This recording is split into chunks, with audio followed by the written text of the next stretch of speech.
모세가 여호와께 돌아와서 아뢰되 주여 어찌하여 이 백성이 학대를 당하게 하셨나이까? 어찌하여 나를 보내셨나이까? 내가 바로에게 들어가서 주의 이름으로 말한 후로부터 그가 이 백성을 더 학대하며 주께서로도 주의 백성을 구원하지 아니하시나이다. 여호와께서 모세에게 이르시되 이제 내가 바로에게 하는 일을 네가 보리라. 강한 손으로 말미암아 바로가 그들을 보내리라. 강한 손으로 말미암아 바로가 그들을 그의 땅에서 쫓아내리라. 하나님이 모세에게 말씀하여 이르시되 나는 여호와니라. 내가 아브라함과 이삭과 야곱에게 전능의 하나님으로 나타났으나 나의 이름을 여호와로 그들에게 알리지 아니하였고 가나안 땅 곧 그들이 거류하는 땅을 그들에게 주기로 그들과 언약하였. 이제 애굽 사람이 종으로 삼은 이스라엘 자손의 신음소리를 내가 듣고 나의 언약을 기억하노라. 그러므로 이스라엘 자손에게 말하기를 나는 여호와라. 내가 애굽 사람의 무거운 짐 밑에서 너희를 빼내며 그들의 노역에서 너희를 건지며 평팔과 여러 큰 심판들로서 너희를 속량하여 너희를 내 백성으로 삼고 나는 너희의 하나님이 되리니 나는 애굽 사람의 무거운 짐 밑에서 너희를 빼낸 너희의 하나님 여호와인 줄 너희가 알지라. 내가 아브라함과 이삭과 야곱에게 주기로 맹세한 땅으로 너희를 인도하고 그 땅을 너희에게 주어 기업을 삼게 하리라. 나는 여호와라 하셨다 하라. 같이 읽습니다. 모세가 이와 같이 이스라엘 자손에게 전하나 그들이 마음의 상함과 가혹한 노역으로 말미암아 모세의 말을 듣지 아니하였더라. 아멘. 우리 아이들이 어릴 적에 저한테 이렇게 질문한 적이 있습니다. 아빠, 내가 친구와 싸워서 하나님께 기도했거든. 친구와 사이좋게 지내게 해달라고 열심히 기도했는데 기도하고 난 뒤에 그 친구와 사이가 더 나빠졌어. 이게 뭐야? 이렇게 이제 질문한 거예요. 하나님을 알아가는 과정에서 이 아이가 기도를 했는데 기도와 다른 결과가 나오다 보니까 고민이 생긴 거죠. 제가 그 아이에게 너 기도 얼마나 열심히 했는데? 얼마나 오랫동안 했는데? 기도하고 나면 내가 원하는 대로 되지 않을 수도 있지만 끝내 하나님이 좋은 결과를 가져올 거야. 뭐 이렇게 얘기한들 이해가 되겠어요. 그래서 아주 난감해하고 말았는데 가만히 생각하니까 이런 고민을 아이들만이 아니라 어른들도 가지고 있겠다는 생각이 들어요. 이걸 이렇게 말하면 어떨까 싶은데 말씀과 현실이 충돌하는 거죠. 하나님의 말씀대로 내가 나아갔는데 신앙적인 방법대로 했는데 현실의 벽은 너무 두터운 거죠. 기도했는데 현실은 그대로 있고 오히려 더 어려움이 생기기도 하고 이런 일들을 우리가 가끔 경험한단 말이죠. 이 문제를 어떻게 이해해야 하는가, 어떻게 또 해결해야 되는가, 이런 이슈를 오늘 여러분과 함께 나누려고 합니다. 출애굽기 5장, 6장에 나오는 말씀을 가지고 하나님이 이 문제를 어떻게 풀어가시는지 한번 생각을 해보시죠. 모세는 하나님의 말씀에 순종해서 이집트로 갑니다. 애굽으로 갑니다. 가는 과정에서 할례 문제 때문에 어려움이 있었는데 이 문제도 해결을 했어요. 하나님이 모세 혼자 가지 않고 그의 형 아론을 준비시켜서 두 사람이 동역하게도 했습니다. 그 두 사람이 함께 이스라엘 백성들에게 나아가서 하나님이 나를 보냈다고, 하나님이 당신들을 건져내기 원한다고 이렇게 이야기하니까 이스라엘 백성들이 반기면서 감사하면서 하나님께 또 제사도 드렸지 않습니까? 이 모든 것들이 순풍에 돛단 듯 잘 풀려가는 것 같았습니다. 그런데 아주 심각한 암초를 만나게 된 거예요. 그게 바로 바로 왕인 것이죠. 모세가 바로 왕에게 가서 하나님이 보낸 뜻을 다 이야기하면서 내 백성들과 함께 광야에 가서 제사를 드리고 싶다. 그 말은 내 백성들 데리고 나가고 싶다는 얘기잖아요. 그 얘기하니까 바로가 뭐라고 대답을 하는지 한번 이 5장 1절부터 3절까지 쭉 한번 보십시오.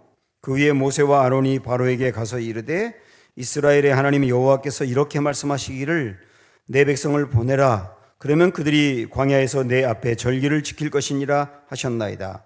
바로가 이르되 여호와가 누구이기에 내가 그의 목소리를 듣고 이스라엘을 보내겠느냐.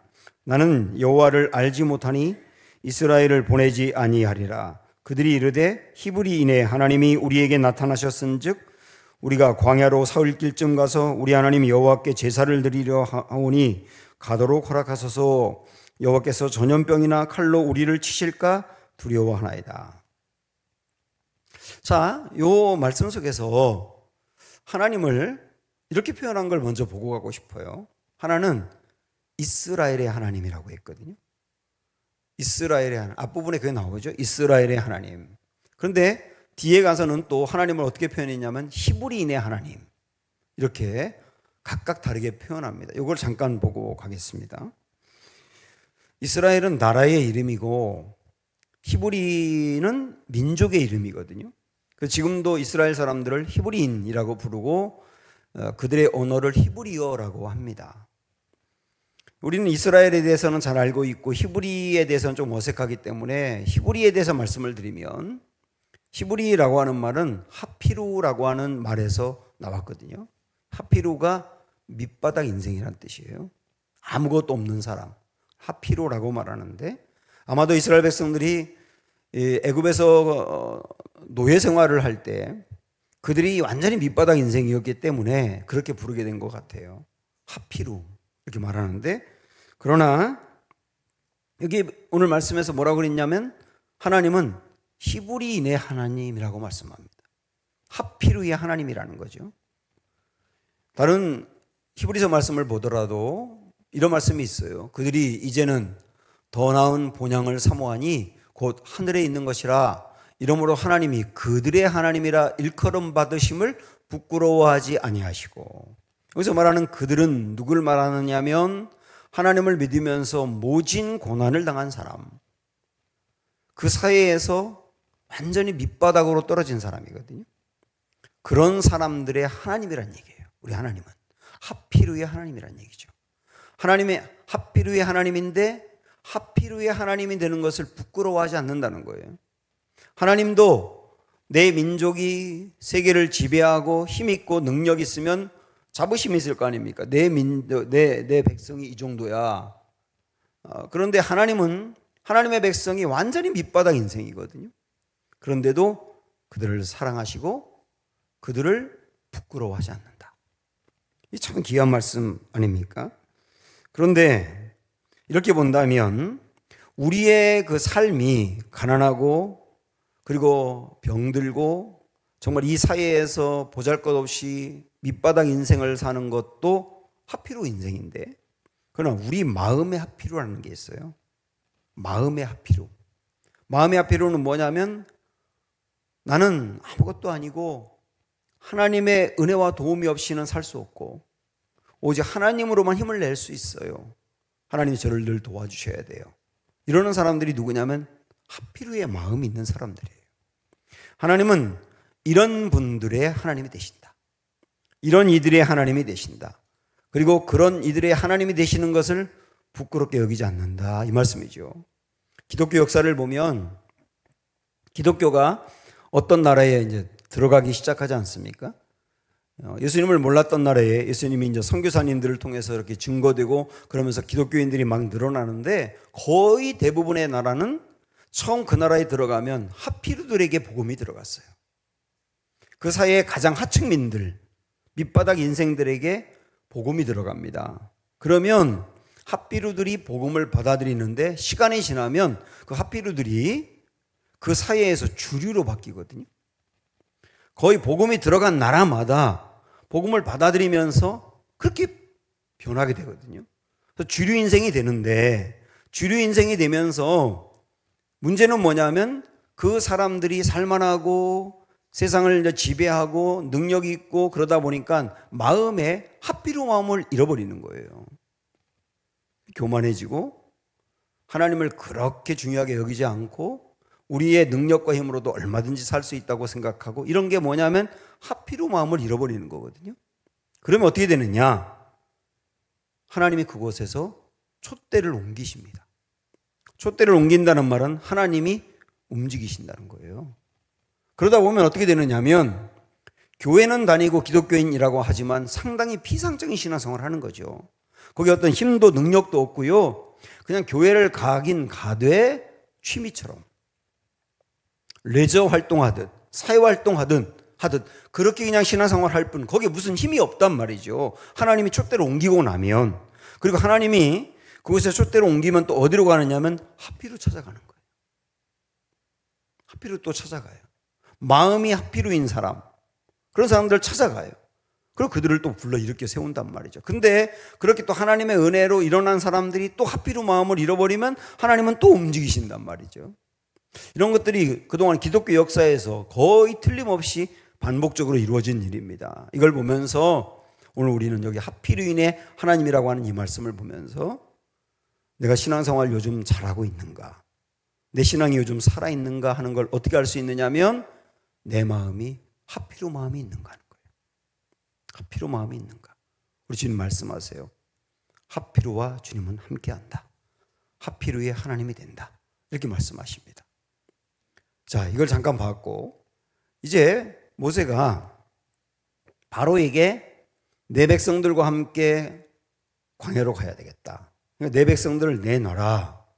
이렇게 이야기하니까 바로가 뭐라고 반응했는지 조금 아까도 읽어봤지만 다시 한번 핵심을 다시 한번 보십시오. 이렇게 말합니다. 바로가 이르되 여호와가 누구이기에 내가 그의 목소리를 듣고 이스라엘을 내보내겠느냐 하는 거예요. 한마디로 말씀드리면 여호와가 누군데? 이렇게 말하는 거죠. 이때 당시는 각 나라마다 자기들이 믿는 신이 따로 있었어요. 애굽 사람들이 믿는 신이 있었고 이스라엘 사람들이 믿는 신은 여호와 하나님이었거든요. 그런데 각 나라마다 믿는 신이 있다 보니까 나라가 힘 있고 강하면 그 신이 강하다고 생각을 한 거예요. 그런데 나라가 약하면 신이 약하다고 생각을 한 거죠. 애굽은 주신은 태양신이거든요. 태양신. 그리고 바로 왕은 누구냐? 태양신의 아들 신이라고 봤어요. 바로도 신으로 여겼습니다. 근데 바로가 볼 때 이스라엘은 애굽의 노예 생활한단 말이죠. 그러니까 이스라엘의 하나님 여호와라고 하는 사람은 분은 얼마나 힘이 없고 능력이 없기에 400년 동안 노예 생활하는데 건져내지 못하는가. 그러니까 바로가 볼 때 이스라엘의 하나님은 우습게 보이는 거죠. 그래서 한 말이 뭐냐면 여호와가 누군데? 그 여호와를 모른다는 개념보다는 너희가 믿는 하나님 힘도 없잖아 이런 얘기예요. 한마디로 말씀드리면 개무시하는 거죠, 하나님을. 그것만이 아닙니다. 바로는 화가 났어요. 노예 생활하는 사람들이 노예에서 벗어나려고 뭐 광야 가서 제사를 드리겠다 이러는 거구나. 그래가지고 화가 나서 가혹한 노동을 가합니다. 그동안에는 이스라엘 백성들은 애굽에서 벽돌 만드는 일을 했거든요. 여러분 아마 연세가 좀 드신 분들은 어릴 적에 그 벽돌 다 보셨을 텐데 흙벽돌 만들잖아요. 흙벽돌 속에 짚을 집어넣으면 이게 잘 부서지지 않고 견고하거든요. 저도 그걸 봤었는데 그런 거를 이스라엘 백성들이 애굽에서 했던 거예요. 그런데 그동안에는 애굽에서 그 벽돌 속에 들어가야 될 짚은 나라에서 주었고 이스라엘 백성들은 나라에서 준 짚을 가지고 흙벽돌을 만들어내면 됐거든요. 할당이 있었어요. 한 달에 몇 장을 만들어라 이런 식으로. 그런데 화가 난 바로가 이제 짚도 주지 마. 그리고 이스라엘 백성들이 짚을 알아서 구해가지고 벽돌을 만들라고 해. 그러나 숫자는 이전과 똑같이 하라고 해. 이렇게 돼버린 것이죠. 가뜩이나 매일매일 하루 종일 노동을 해야 되는데 모세를 만나면서 이스라엘 백성들이 노동이 훨씬 더 어려워진 거예요. 혹을 때려다가 혹을 붙여버리고 만 겁니다. 이런 상황이 된 거예요. 모세는 하나님의 말씀대로 나아갔거든요. 하나님이 너 가. 그럼 내가 도와줄게. 너 잘 될 거야. 그래가지고 하나님의 말씀 붙들고 신앙대로 나아갔는데 현실은 뭐냐면 너무 캄캄한 거예요. 바로라고 하는 장벽이 어마어마하게 큰 겁니다. 말씀이 현실과 충돌하는 것이죠. 이스라엘 백성들은 이스라엘 백성들대로 모세의 이야기를 들으면서 그래 하나님 우리를 건져내시겠구나. 우리 한번 믿음을 갖고 나아가보자. 이렇게 말씀으로 시작을 했는데 역시 그들 앞에 더 가혹한 노동이 주어지다 보니까 현실에 벽이 붙었다 보니까 그들도 자빠져 버린 거죠. 말씀과 현실에 충돌할 때 문제가 생긴 거예요. 자, 이런 일들이 우리 이야기가 아닌가 싶어요. 나의 가족이든 나의 가까운 사람을 전도하려고 합니다. 어렵게 고민하다가 뭐라고 얘기할까 하다 꺼냈어요. 교회 한번 다녀보자고. 예수님 믿으라고. 어떤 때 좀 강력하게 이러면 안 된다고. 예수님 꼭 믿어야 된다고. 이렇게 얘기했어요. 그랬더니 그 말을 듣고 알았어요. 나 교회 갈게요. 이러면 얼마나 좋아요. 근데 얼굴을 막 붉히면서 종교는 각자 자율적으로 선택하는 거라고. 엄마는 엄마 종교 따르고 나는 내 종교가 있고 난 아무것도 믿고 싶지 않고. 근데 왜 강요해? 자꾸 이렇게 강요하면 엄마와 내 관계도 나빠져. 이렇게 할 말이 없는 거예요.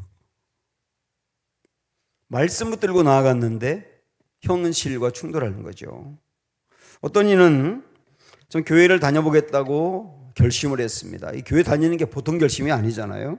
결심을 하고 교회 나왔는데 그러면서 집안에 우환이 생기기 시작하는 거예요. 누가 아파요? 장사가 잘 안 돼요? 사고가 나기도 하고 부부간의 관계도 나빠요? 그러다 보니까 내가 교회를 다녀서 이런 건가? 이런 생각이 들고요. 그때 시어머니가 그럽니다. 집안에 종교가 둘이면 그런 일이 생기는 거야. 그러다 보니까 이 교회를 계속 다녀야 되나 말아야 되나 고민한단 말이죠. 말씀과 현실이 충돌하는 거예요. 어떤 분은 기도하기로 결심하고 나름대로 작정을 하고 기도 자리에 나옵니다. 여러분, 기도도 작정하고 나오는 게 쉽지가 않거든요. 그런데 기도하기로 결심을 했는데 기도하고 난 뒤에 일이 더 어려워지는 거예요.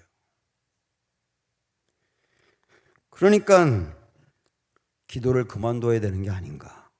이런 고민한단 말이죠. 말씀과 현실이 충돌하는 거예요. 설교를 들으면서 힘을 얻었습니다. 그리고 설교 끝나고 딱 집에 갔는데 내 인생의 문제는 그대로 있는 거예요. 아무것도 변한 게 없어요. 그때 또 오는 좌절이 있거든요. 말씀과 현실이 충돌하는 것이죠. 이런 일들이 우리 삶에 얼마든지 많습니다. 이게 오늘 본문의 말씀으로 말한다면 바로가 모세에게 말하는 것이죠. 여호와가 누군데? 이런 문제를 우리가 만난단 말이에요. 이럴 때 어떻게 해야 되나요? 이스라엘 백성들은 어떻게 했는지 한번 볼까요? 먼저 이스라엘 백성들은 이런 일 때문에 마음이 상해버렸어요. 6장 9절 보시면 모세가 이와 같이 이스라엘 자손에게 전하나 그들의 마음의 상함과 가혹한 노역으로 말미암아 모세의 말을 듣지 않았다. 이렇게 하거든요. 마음이 상한 거예요. 6장에 나오는 말씀이지만 이스라엘이 지금 현재 어떤 상태인지를 보여주는 거거든요. 마음이 상해버린 거예요. 마음이 상한 이 문제는 여기만이 아니라 이스라엘 백성들이 출애굽한 다음에 광야 생활하는 동안에도 반복적으로 일어납니다. 이들은 자기들이 원하는 대로 되지만 않으면 조금이라도 어려움이 생기면 항상 마음이 상해버려요. 마음이 상해요. 마음이 상한다는 말은 마음을 지키지 못했다는 뜻이에요. 어떤 어려운 일이 생기거나 누군가의 말을 들었을 때 그냥 마음이 완전히 무너져 버리고 그 어려움이 내 마음을 타격을 가하는 거죠. 상처 입고 낙심하고 무너져 버리는 거예요. 마음을 지키지 못하는 것이죠. 자주 시험에 드는 사람들은 마음을 지키지 못하기 때문에 자꾸 상하는 거예요. 모세가 나중에 이스라엘 백성들에게 그들을 설득하면서 우리 모세와 바로와 다시 한번 싸워봅시다. 하나님이 우리를 도와줄 겁니다. 이렇게 말해도 이스라엘 백성들은 끄떡하지 않아요. 전 이걸 뭐라고 말씀드리고 싶냐면 이스라엘 백성들은 모세의 말을 들으면서 이랬을 거예요. 또 그 소리네. 그랬을 거예요. 우리 중에도 마음이 상하게 되면 하나님의 말씀이 안 들어와요. 내 현실적인 문제는 너무 큰데 설교는 늘 원론적인 얘기만 하는 것 같아요. 고난은 변장된 축복이다. 고난을 당하면 그 고난을 통해서 우리가 성숙해진다. 고난에도 하나님의 뜻이 있다. 지금은 힘들고 어려워도 결국은 좋은 결과가 나올 거다. 이런 말씀을 늘 하지 않습니까? 고난에 대해서. 그런 얘기 들으면 속으로 어떻게 말하는지 아세요? 또 그 소리네. 여러분 그렇게 안 하세요? 현실과 말씀이 충돌했을 때 마음이 상해버리면 이렇게 된단 말이죠. 이스라엘 백성들이 지금 그런 상태란 말이에요. 그러다 보니까 마음이 상한 마음 상태로 하나님께로 나아가지 못합니다. 그리고 이 문제를 어떻게 풀려고 하느냐면 15절 16절을 보시면 이스라엘 자손의 기록원들이 가서 바로에게 호소하여 이르되 왕은 어찌하여 당신의 종들에게 이같이 하시나이까? 당신의 종들에게 짚을 주지 아니하고 그들이 우리에게 벽돌을 만들라 하나이다. 당신의 종들이 매를 맞사오니 이는 당신의 백성의 죄니이다. 이스라엘 백성들이 누굴 찾아갑니까? 바로를 찾아가요. 바로가 가혹한 노동으로 이스라엘 백성들을 고되게 하는데 그 바로를 찾아가는 거예요. 쉽게 말씀드리면 이런 겁니다. 바로 찾아가가지고 무릎을 꿇고 죽을 죄 졌습니다. 용서해 주세요. 우리의 죄 때문에 일어난 일입니다. 그러면서 우리 바라는 거는 이전처럼 짚을 주시면 안 될까요? 이전에 짚을 주면서 벽돌을 만들었지 않습니까? 근데 집까지 자기들이 준비해야 되다 보니까 훨씬 더 고되어졌잖아요. 이전에 그 상태로 좀 돌아가면 안 될까요? 호소하고 애원하는 거예요. 이스라엘 백성들은 출애굽하는 건 포기했어 이미. 그들이 가졌던 꿈, 현실에 막히니까 금방 포기해버리는 겁니다. 그리고 그들이 원하는 건 뭐냐면 이 고통이 조금만 완화되면 좋겠다. 이 고통이 완화될 수 있다면 신앙적인 방법이든 세상적인 방법이든 다 괜찮아. 조금만 완화될 수 있다면 무슨 방법이든 괜찮아. 수단과 방법을 가리지 않고 나아가는 거예요. 신앙으로 시작했던 사람들인데 신앙은 이제 져버렸어요. 그냥 이 문제 조금만 해결되면 좋겠다. 그것만 바라고 있단 말이죠. 이게 지금 이스라엘 백성들의 상태라고 할 수 있습니다. 그러면서 바로에게 자기들을 가리켜서 여기에 제가 파란 글씨로 일부러 이렇게 표시를 해두었는데 반복적으로 얘기하는 게 뭐냐면 당신의 종들, 당신의 종들. 우리는 당신의 종입니다. 당신의 종입니다. 하나님의 종인데 그건 사라져버렸고 바로의 종이라고 말하면서 바짝 낮아진단 말이죠. 그러니까 세상의 종이 되어버렸다는 얘기예요. 세상의 방법대로 문제를 해결하려고 하면 세상의 종이 된다. 세상의 방법대로 문제를 해결하려고 하고 수단 방법을 가리지 않으면 세상에 끌려다닌다 그 얘기예요. 세상에 끌려다닌다. 그럼 바로가 이스라엘 백성들에게 도움을 줬을까? 17절을 한번 보십시오. 이렇게 말합니다. 바로가 이르되 너희가 게으르다 게으르다. 그러므로 너희가 이르기를 우리가 가서 여호와께 제사를 드리자 하는도다. 바로가 이스라엘 백성들에게 하는 말이 뭐냐면 너희 게으르다. 반복적으로 얘기해. 게으르다. 이스라엘 백성들이 게으릅니까 지금? 죽을 고생하고 있어요. 해 뜨는 시간부터 해질 때까지 하루 종일 죽어라 일만 합니다. 얼마나 열심히 일합니까? 그런데 그들에게 하는 말이 뭐냐면 너희 게으르구나. 세상으로부터 문제를 해결받으려고 할 때 세상이 더 아프게 한다는 얘기예요.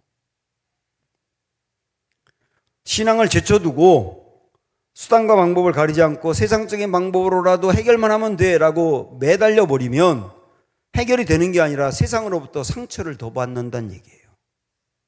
경험하셨을걸요?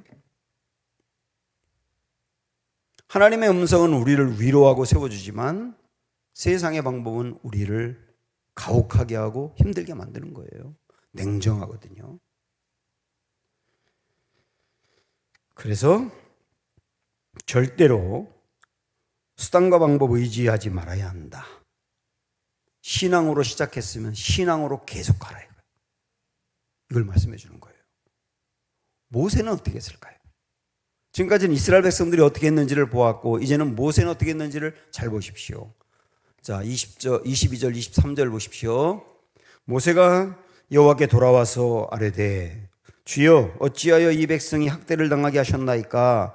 어찌하여 나를 보내셨나이까? 내가 바로에게 들어가서 주의 이름으로 말한 후로부터 그가 이 백성을 더 학대하며 주께서도 주의 백성을 구원하지 아니하시나이다. 모세는 이 문제를 가지고 하나님께로 가는 거예요. 이스라엘 백성들은 누구에게 갔어요? 바로에게 갔어요.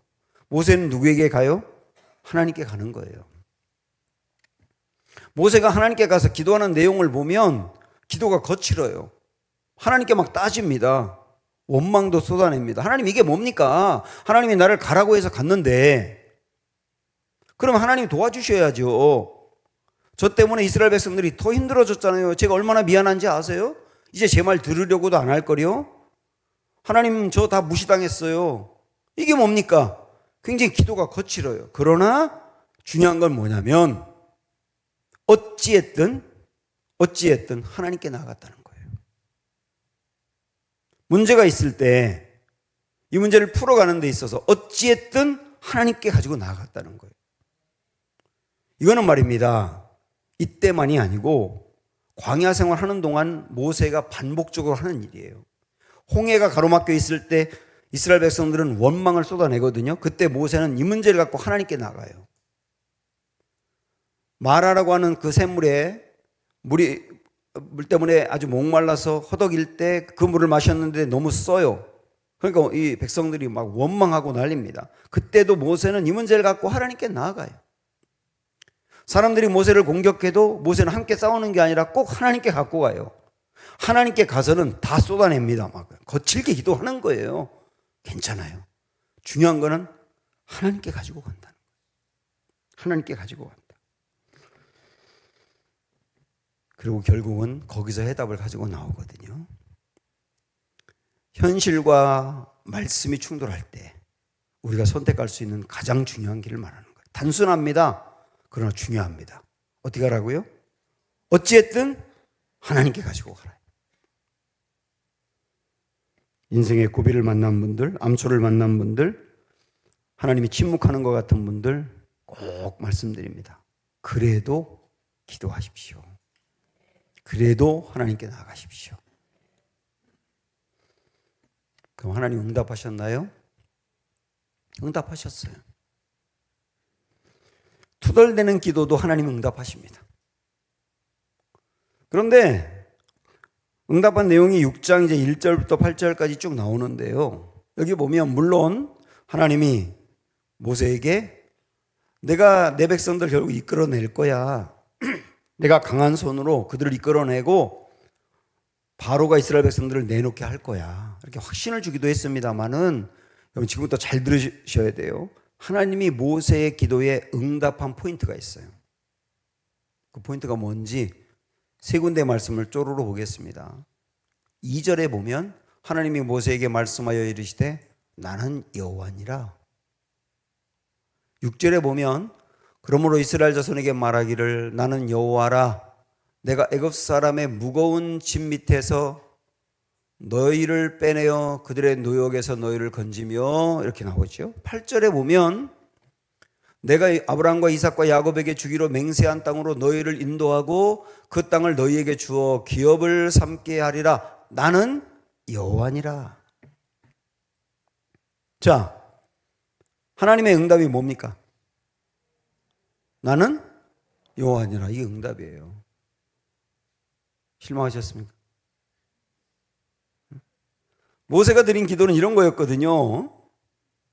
앞에서 들었던 말씀 다시 한번 정리하는 의미로 보세요. 뭐라고 기도했나요? 하나님, 하나님의 말씀대로 제가 순종했잖아요. 그런데 현실의 벽이 너무 두텁잖아요. 바로가 꿈쩍도 안 하지 않습니까? 바로가 하나님이나 저나 개무시하지 않습니까? 이스라엘 백성들은 상처받아가지고 저를 따르려고도 안 해요. 그들이 더 힘들어졌어요. 하나님 이게 뭡니까? 해답을 주세요. 이게 모세의 기도였거든요. 그때 하나님이 그래 내가 너에게 응답할게. 응답이 뭐냐면 나 여호와야. 이게 응답이라고. 하여튼 우리 하나님 성경 가만히 보면 좀 엉뚱하세요. 이게 응답이라고. 나는 여호와니라. 여기 여호와라고 하는 하나님의 이름을 쓰고 있는데 여호와라는 이름은 언제 주로 쓰이느냐면 약속을 지키시는 하나님을 강조할 때거든요. 그래서 나는 여호와니라 라고 모세에게 말씀하는 것은 좀 풀어서 말씀드리면 이런 겁니다. 모세야 너 실망했니? 답답하지? 나 여호와야. 나 약속을 지키는 하나님이야. 너희 조상 때부터 했던 약속 지키는 하나님이고 내 인생의 역사 속에서도 내가 결국 약속을 지켰잖아. 나만 봐, 나만. 하나님이 여호와라는 거에만 초점을 둬. 내 시선을 다른 데 절대 두지 마. 네가 지금 보니까 문제에 내 시선이 너무 많이 가 있어. 네가 해결해야 될 문제가 너무 많으니까 온통 생각이 거기에 다 가 있어. 질병에 걸린 분들이라고 한다면 온통 생각이 질병에만 가 있어. 내 자녀가 말썽을 일으키면 온통 생각이 다 자녀의 문제에만 가 있어. 그러니까 막 좌절하고 힘든 거야. 이 시간 내가 너에게 시선을 고정해 줄게. 하나님만 봐. 이 응답이라고요.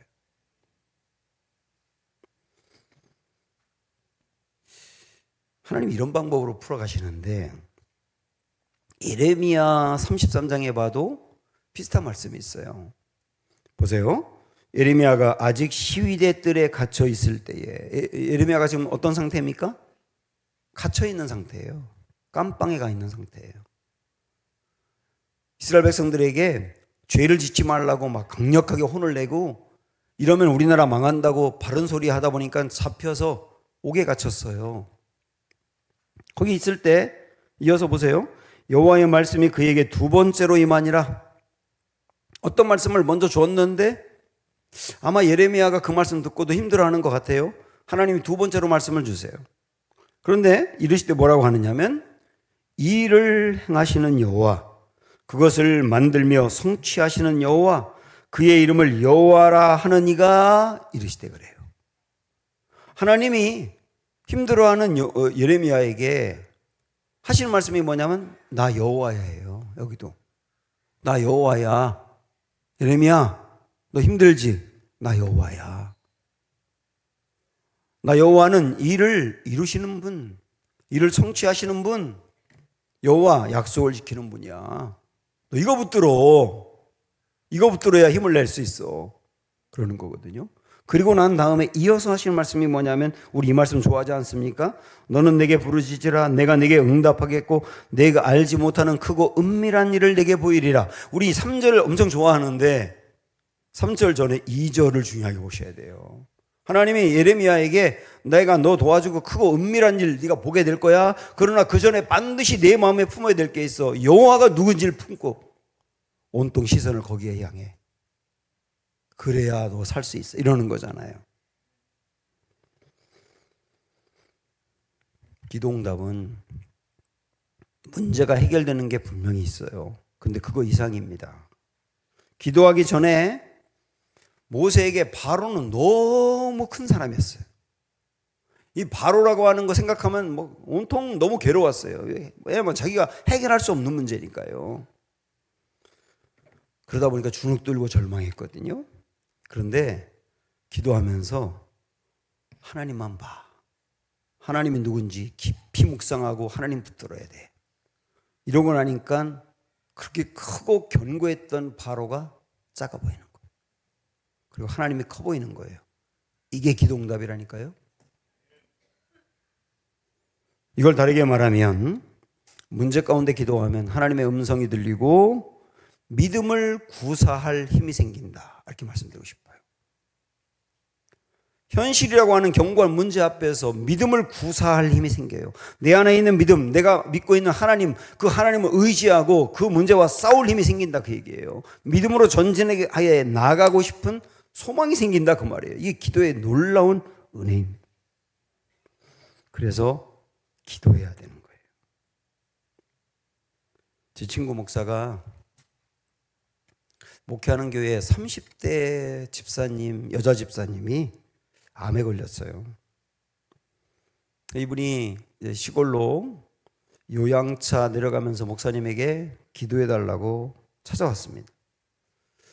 이전에도 그 목사님이 그 집사님 위해서 여러 번 기도를 했는데 거의 대부분 이렇게 기도했답니다. 하나님, 이 젊은 딸을 꼭 살려주십시오. 항암제가 효과가 있게 해주시고 꼭 고쳐주십시오. 저 같아도 늘 그렇게 기도하겠어요. 당연하지 않습니까?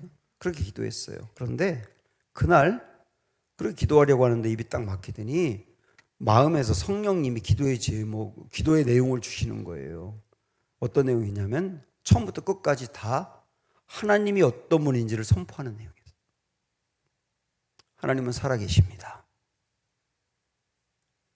하나님은 사랑이십니다. 얼마나 집사님을 사랑하는지 십자가에 아들을 내어주실 정도로 사랑하십니다. 하나님은 선합니다. 하나님은 인자합니다. 하나님이 어떤 분인지 처음부터 끝까지 계속 선포하는 게 기도였대요. 그리고 기도가 끝났어요. 눈을 떠보니까 그 집사님 얼굴이 눈물로 범벅이 돼 있더라는 거예요. 그러면서 집사님 하는 말이 뭐냐면, 목사님, 저 이제 응답 받았어요. 그러더라고요. 그 응답이 뭔지 압니까? 그 젊은 집사님이 암에 걸리고 난 다음에 온통 자기가 앞만 보였었대요. 앞만. 그러니까 앞만 보이다 보니까 뭐 더 마음이 힘들어지고 막 절망했던 건데, 이제 드디어 하나님이 보이기 시작하네요. 하나님이 어떤 분인지 내 마음에 보이기 시작하고, 하나님이 지금까지 내 삶에 어떻게 역사하셨는지 보이기 시작하고, 하나님을 붙들기 시작했다는 거예요. 그래서 목사님, 저 하나님 꽉 붙들고 나갈게요. 그러면서 이 집사님의 마음에 드디어 감사가 생기고 충만함이 생기고 자유함이 생기는 거예요. 이건 저 이렇게 말씀드리고 싶어요. 기도 시간에 하나님이 그 집사님에게 나는 여호와야 이렇게 말씀한 거예요. 오늘 힘들고 어려운 이들, 현실의 문제가 너무 두터워서 걱정하고 있고 좌절한 분들, 오늘도 우리 가운데 하나님이 들려주신 이 말씀, 나는 여호와야, 꽉 붙으시기를 축원합니다.